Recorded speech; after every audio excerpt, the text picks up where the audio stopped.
muri Zimbabwe, President Emerson Mnangagwa Azopedzegwa Hakuchina.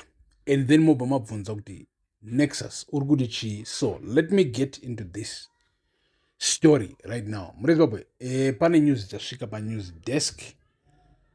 For my supporters ZANU-PF, my supporters are President Mnangagwa. This is bad news, but I know you are here. I know my government ministers are panap.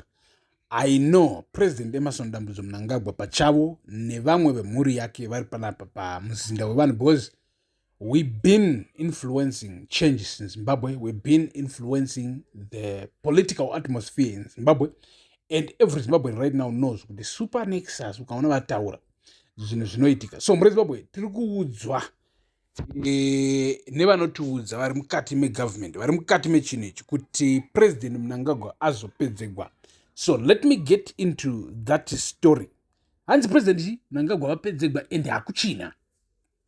Hakuchina chi ndo patiri kuda kupinda muri Zimbabwe. So chinhu chamuri kunzwa ichi chichinzi cab 3, and then takabva tauya pano pamuzinda wevanhu tikabva takuudzai kuti also about cab 4. Takabva tataura also about zvinhu zviri mucab 4. Mnangagwa is a dreamer, a big dreamer. He is muroti mukuru. He got big wishes, big dreams. And sevamwe zvavanotaura vanoita nezvemweya, vanoita nezvemachechi, vanoprofita, vanoita chii, vanovachiudza kuti Mnangagwa une mweya wesvina. But inini, I'm not really about saying Mnangagwa une mweya wesvina. Inini, I understand it, boys. Inini ndo understand kuti team.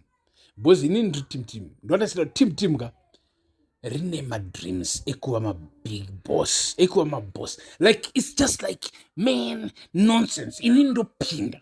And then, unfortunately, unobva waita luck rekuti uri kudhila nevanhu vari in positions of power. So at some point unosvika 50 years you acquire so much state power, acquire so much state influence, and then wasvika 60 or 70 or 70 kuna Mnangagwa wakazoita president ari kuma 70 something, handiti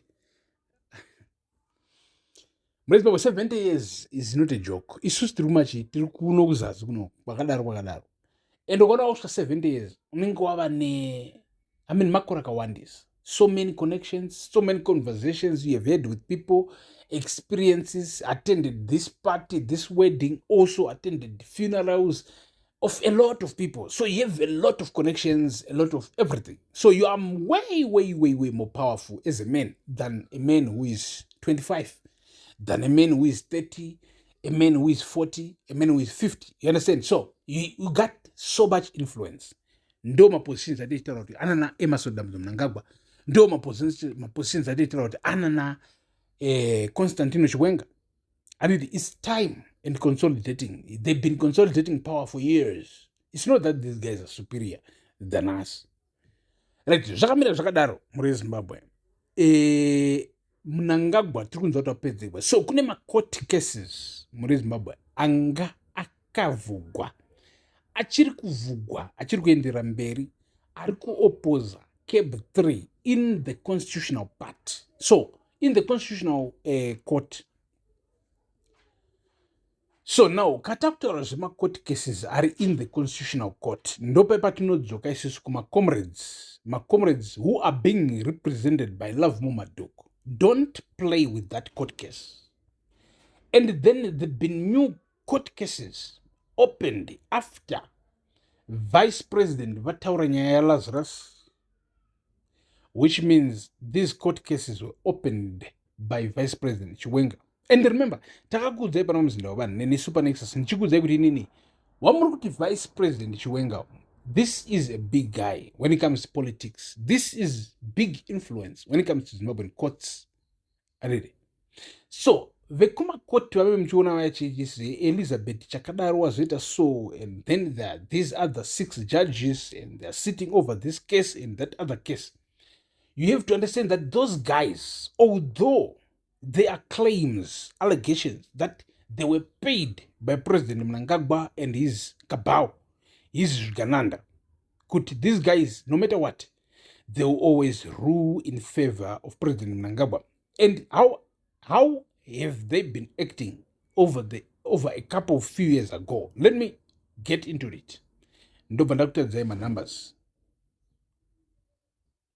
muri Zimbabwe. So constitutional court in Zimbabwe been successful on one thing, using technical language to dismiss cases opened against especially the Zimbabwean leadership. So vakomana ava, as of right now, was it yesterday, vakataura also against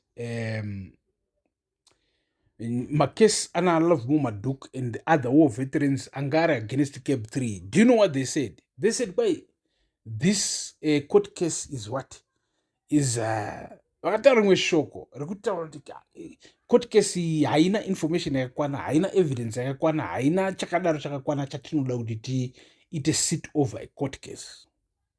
Apa they're just trying to protect Mnangagwa. So patinobva tatanga tauya kuchikudzai kuti Chiwenga is dealing with this, is fixing this, is making sure the courts once again they become free and fair. Many Zimbabweans will not understand, but this is what is happening. So inzvai tiripo pamuzinda wevanhu neni Super Nexus. Mvura inzeve, be ready for the next video yatiri kuposta because news itsva dzaputika and ndoda kutaurirai munews chaidzodzo what is happening. So ndini wenyu Super Nexus pamuzinda wevanhu pano paThemtapa Times mukutiona paYouTube, vari kutiona paFacebook paInside Africa Network. Go on YouTube right now and search for Themtapa Times. Uchandowana ndiripo Super Nexus, and fortunately paYouTube more things are happening, more updates are being uploaded, so stay tuned. Thank you for watching. Peace.